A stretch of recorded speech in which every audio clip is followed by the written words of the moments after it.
Hello guys, welcome to the channel Deep Coding. और आज का वीडियो है हमारा पाइथन फॉर बिगिनर सीरीज का पार्ट 1, इंट्रोडक्शन टू प्रोग्रामिंग। तो जल्दी से देखते हैं आज की वीडियो में हम क्या सीखेंगे। आज हम सीखेंगे प्रोग्रामिंग क्या होती है और जानेंगे पाइथन लैंग्वेज के बारे में। पाइथन को सिस्टम में इंस्टॉल कैसे किया जाता है और लिखेंगे अपना पहला पाइथन कोड। फिर सीखेंगे पाइथन सिंटैक्स के बारे में और समझेंगे इंडेंटेशन की इंपॉर्टेंस। और वीडियो के एंड में दूंगा मैं आपको छोटी सी एक टिप जो आपके बहुत काम आ सकती है। चलिए स्टार्ट करते हैं। प्रोग्रामिंग क्या होती है? प्रोग्रामिंग के बारे में बहुत से मिसकॉन्सेप्शंस हैं। जैसे कि कई लोगों को लगता है कि प्रोग्रामिंग सीखने के लिए हमें बहुत सारा कोड सीखना पड़ता है, जिसके लिए हमें बहुत सारी लैंग्वेजेस सीखने की ज़रूरत है, जैसे कि सी++, पाइथन, ये सब। और ये सीख के हम अच्छे प्रोग्रामर बन जाएंगे, जबकि ये सारी प्रोग्रामिंग लैंग्वेजेस हैं जो सिर्फ हमारी प्रोग्राम लिखने में मदद करती हैं। और इसी वजह से कई लोग जो सिर्फ लैंग्वेज को इम्पोर्टेंस देते हैं वो प्रोग्राम लिखना तो सीख जाते हैं, लेकिन जब भी कोई प्रॉब्लम स्टेटमेंट उन्हें दी जाती है तो वो फंस जाते हैं कि लिख तो लेंगे लेकिन लिखें क्या। जैसे मान लीजिए आपको कार चलानी नहीं आती, लेकिन आपको इंग्लिश बहुत अच्छे से लिखनी और बोलनी आती है, और फिर मैं आपको बोलूं कि किसी अंग्रेज को कार चलाना सिखाओ, तो आप उसको सिखा नहीं पाएंगे, क्योंकि आपके पास कम्युनिकेशन स्किल्स तो हैं उस अंग्रेज से बात करने के लिए, लेकिन आपको कार ड्राइविंग के बेसिक्स नहीं पता है। इसी तरह प्रोग्रामिंग और प्रोग्रामिंग लैंग्वेज दोनों अलग होते हैं, लेकिन किसी एक के बिना दूसरा अधूरा है। दोनों की इम्पोर्टेंस होती है। लैंग्वेजेस तो हम किसी भी ट्यूटर या बुक से सीख सकते हैं, लेकिन प्रोग्रामिंग सीखने के लिए हमें चाहिए होती है प्रैक्टिस। हम जितने ज़्यादा प्रॉब्लम्स को सॉल्व करेंगे उतनी हमारी प्रोग्रामिंग स्किल्स इंप्रूव होंगी। असलियत में प्रोग्रामिंग सीखना बहुत ही आसान है और प्रोग्रामिंग कोई भी सीख सकता है। तो सबसे पहले तो प्रोग्रामिंग समझते हैं कि ये क्या होती है। तो अगर प्रोग्रामिंग को मैं ब्रेक डाउन करूँ तो प्रोग्रामिंग का मतलब है सिखाना। क्या सिखाना? How to think, how to decide and how to act. मतलब कि अगर हम किसी चीज़ को सोचना, डिसीजन लेना और उन डिसीजन पे एक्ट करना सिखा सकते हैं, तो मतलब हम उसको प्रोग्राम कर सकते हैं। अब चाहे वो कोई मशीन हो या कोई लिविंग थिंग, आप एक रोबोट को प्रोग्राम कर सकते हैं, आप एक डॉग को भी प्रोग्राम कर सकते हैं। और जाने अनजाने में देखा जाए तो हम सबको थोड़ी बहुत प्रोग्रामिंग ऑलरेडी आती है, क्योंकि हमको ये तीनों काम आते हैं। बस ज़रूरत होती है चीज़ों को बारीकी से ऑब्जर्व करने की। इसको एक एग्जाम्पल से समझते हैं। विच इज़ ग्रेटर, 15 और 12? तो आप बोलोगे 15, लेकिन कभी आपने सोचा है कि आपने 15 ही क्यों बोला? क्योंकि हमारा माइंड इसके लिए ऑलरेडी प्रोग्राम्ड है। चलिए देखते हैं प्रोसेस को थोड़ा सा स्लो करके कि ये कैसे हुआ। First step, thinking. आपने देखा 15 एंड 12, जो कि आपके माइंड ने समझ लिए कि ये नंबर्स हैं। अगर किसी अनपढ़ को ये दोनों नंबर दिखाए जाएं तो वो बता नहीं पाएगा कि ये क्या है। Second step, deciding.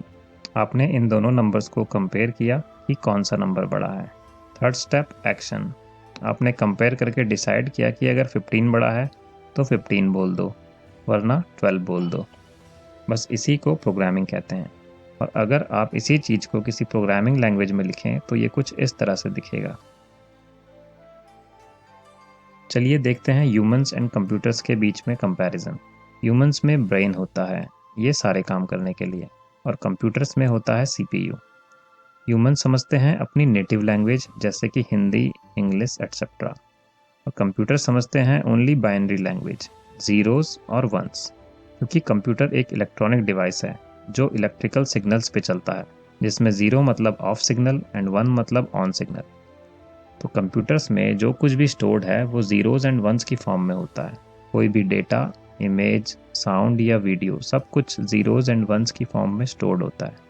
Humans input लेते हैं अपने 5 सेंसेस से, जैसे कि सुन के या कुछ देख के, और एक्ट करते हैं अपनी बॉडी से। ऐसे ही कंप्यूटर्स इनपुट लेते हैं माउस या कीबोर्ड से या किसी डेटा सोर्स से, और एक्ट करते हैं आउटपुट डिवाइसेस की हेल्प से, जैसे कि मॉनिटर। अब अगर मैं फिर से आपसे पूछूं कि विच इज़ ग्रेटर, तो यहाँ पर आप बता नहीं पाओगे, क्योंकि आपको समझ नहीं आएगा कि ये क्या लिखा है। ये बेसिकली फ्रेंच लैंग्वेज में 15 एंड 12 ही लिखा है, लेकिन इसे समझने के लिए या तो आपको फ्रेंच सीखनी पड़ेगी या आपको ज़रूरत पड़ेगी एक इंटरप्रेटर की, जो फ्रेंच और हिंदी या इंग्लिश दोनों समझता हो। तो वो आपको कन्वर्ट करके बता देगा कि ये क्या लिखा है। बस इसी तरह कंप्यूटर सिर्फ बाइनरी लैंग्वेज समझते हैं, लेकिन अगर आपको कंप्यूटर से इंटरेक्ट करना हो तो आपको एक इंटरप्रेटर की ज़रूरत होगी, जो आपके इंस्ट्रक्शंस को बाइनरी लैंग्वेज में कन्वर्ट करके कंप्यूटर को समझाए कि उसे क्या करना है। बस यहीं पर काम आती है प्रोग्रामिंग लैंग्वेज, जो नॉर्मल इंग्लिश या मैथ्स की तरह होती है, जिन्हें हम आसानी से सीख सकते हैं, क्योंकि बाइनरी लैंग्वेज सीखना हमारे लिए बहुत मुश्किल हो जाएगा। और हर प्रोग्रामिंग लैंग्वेज का अपना इंटरप्रेटर या कंपाइलर होता है, जो कि प्रोग्रामिंग लैंग्वेज के साथ डेवलप होता है, और ये इंटरप्रेटर या कंपाइलर प्रोग्रामिंग लैंग्वेज को बाइनरी लैंग्वेज में कन्वर्ट करता है। कुछ प्रोग्रामिंग लैंग्वेजेस के एग्जाम्पल्स हैं सी, सी प्लस प्लस, जावा, पाइथन। अब बात करते हैं पाइथन लैंग्वेज की। तो पाइथन डेवलप हुई थी 1991 में, और इसे डेवलप किया था ग्विडो वैन रॉसम ने। अब बात करते हैं हमने पाइथन लैंग्वेज ही क्यों चुना, क्योंकि इसे सीखना बहुत आसान है। ये नॉर्मल इंग्लिश की तरह लिखी जाती है। चलिए अब बात करते हैं पाइथन की मदद से हम क्या कर सकते हैं। वेब डेवलपमेंट, मतलब आप पाइथन की मदद से वेबसाइट बना सकते हैं। सॉफ्टवेयर डेवलपमेंट, मतलब आप पाइथन की हेल्प से सॉफ्टवेयर्स भी डेवलप कर सकते हैं। स्क्रिप्टिंग, स्क्रिप्टिंग का मतलब जैसे कि कुछ प्रोग्राम्स लिखकर चीज़ों को ऑटोमेट करना। फॉर एग्जांपल, आप डेली के 1000 ईमेल्स लोगों को करते हैं और आप इस काम को ऑटोमेट करना चाहते हैं, तो वहाँ पर आप एक स्क्रिप्ट लिख सकते हैं पाइथन में। फोर्थ, डेटा साइंस, मतलब पाइथन की मदद से आप artificial intelligence and machine learning models भी बना सकते हैं, जिनके अंदर कुछ ऐसी एल्गोरिथम्स लिखी रहती हैं जो डेटा की हेल्प से खुद ब खुद चीज़ों को ऑब्जर्व करके सीखती है। चलिए अब देखते हैं पाइथन की शुरुआत कहाँ से करें। तो सबसे पहले आपको पाइथन यूज़ करने के लिए उसे इंस्टॉल करना होगा अपने सिस्टम पे, जो कि एब्सोल्युटली फ्री है। आपको बस जाना है www.python.org पे और वहाँ से पाइथन का लेटेस्ट वर्जन डाउनलोड कर लेना है। पाइथन डाउनलोड करने के लिए आप वेबसाइट पे डाउनलोड बटन पे माउस लेके जाएंगे तो इस तरह की स्क्रीन आपको दिखाई देगी। वहाँ पे आप इस बटन को क्लिक करके डाउनलोड कर सकते हैं। अगर आप विंडोज़ की जगह कोई और ऑपरेटिंग सिस्टम यूज़ कर रहे हैं तो आप यहाँ से अपना ऑपरेटिंग सिस्टम भी चूज़ कर सकते हैं। इसको इंस्टॉल करना ईजी है। बस आपको एक खास चीज़ का ध्यान देना है कि जब आप इंस्टॉलेशन विंडो पे आएँ तो आपको ऐड पाइथन टू पाथ पे क्लिक करना नहीं भूलना है। अब समझते हैं पाथ क्या होता है। पाथ बेसिकली एक इन्वायरमेंट वेरिएबल होता है, जहाँ पर पाइथन आपके सिस्टम में इंस्टॉल्ड मॉड्यूल्स या लाइब्रेरीज को सर्च करता है उनको यूज़ करने के लिए। लाइब्रेरीज या मॉड्यूल्स के बारे में हम बाद की वीडियोस में जानेंगे। अभी के लिए देखते हैं कि पाथ वेरिएबल में हमें क्या चेक करना जरूरी है। तो इसके लिए पाइथन इंस्टॉल करने के बाद हम जाएंगे कंप्यूटर की प्रॉपर्टीज में और क्लिक करेंगे एडवांस सिस्टम सेटिंग्स पे। तो एक विंडो ओपन हो जाएगी, उसमें हम क्लिक करेंगे इन्वायरमेंट वेरिएबल्स पे। इसमें पाथ पे क्लिक करेंगे और एडिट पे क्लिक करेंगे। एक और विंडो ओपन होगी, उसमें हमें देखना है ये दो पाथ, एक आपके पाइथन का और एक स्क्रिप्ट का। अगर आपके सिस्टम में स्क्रिप्ट्स वाला पाथ नहीं शो हो रहा है तो आप इसको मैन्युअली ऐड कर सकते हैं इस न्यू बटन से। आपको बस पाइथन वाले पाथ के आगे स्क्रिप्ट स्लैश लिख देना है। अब बात करते हैं आईडीई के बारे में।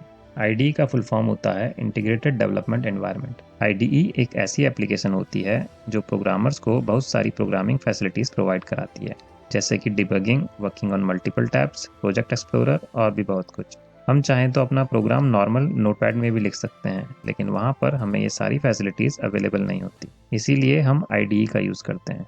आईडीई के कुछ एग्जाम्पल्स हैं Microsoft VS Code, PyCharm, Notepad plus plus, Sublime Text. मैं पर्सनली वीएस कोड यूज़ करता हूँ और आप भी इसे यूज़ कर सकते हैं। ये फ्री ऑफ कॉस्ट है। इसे डाउनलोड करने के लिए आप इस वेबसाइट पे जा सकते हैं। चलिए लिखते हैं अपना पहला पाइथन प्रोग्राम। तो सबसे पहले हम एक फ़ोल्डर क्रिएट कर लेते हैं जहाँ पर हम अपने सारे पाइथन प्रोग्राम्स लिखेंगे। मैंने यहाँ पर सी ड्राइव के अंदर एक पाइथन फ़ोल्डर बनाया है, उसके अंदर एक लर्निंग फ़ोल्डर बनाया है। अब इसे खोलते हैं अपने वीएस कोड में। तो फोल्डर ओपन करने के लिए हम जाएंगे फाइल में, then open folder and then अपना फोल्डर का पाथ एंड देन क्लिक करेंगे सिलेक्ट फोल्डर। आप यहाँ साइड में देखेंगे ये फोल्डर ओपन हो चुका होगा। अब क्रिएट करते हैं एक फाइल। न्यू फाइल क्रिएट करने के लिए कंट्रोल एन दबाएंगे, फिर इसे सेव करेंगे कंट्रोल एस से और नाम देंगे प्रोग्राम 1.py। डॉट पाई पाइथन फाइल का एक्सटेंशन होता है।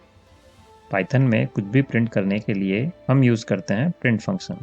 तो हम लिखेंगे प्रिंट देन फंक्शन ब्रैकेट्स, ये जो राउंड ब्रैकेट्स होते हैं इन्हें फंक्शन ब्रैकेट्स कहते हैं, देन सिंगल कोट्स के अंदर हेलो वर्ल्ड। पाइथन में कोई भी टेक्स्ट प्रिंट करने के लिए हम सिंगल या डबल कोट्स का यूज़ करते हैं। अब इसे रन करके देखते हैं। तो आप यहाँ पर देखेंगे कि टर्मिनल पे हेलो वर्ल्ड प्रिंट हो गया है। अब देखते हैं कि कोई नंबर कैसे प्रिंट किया जाता है।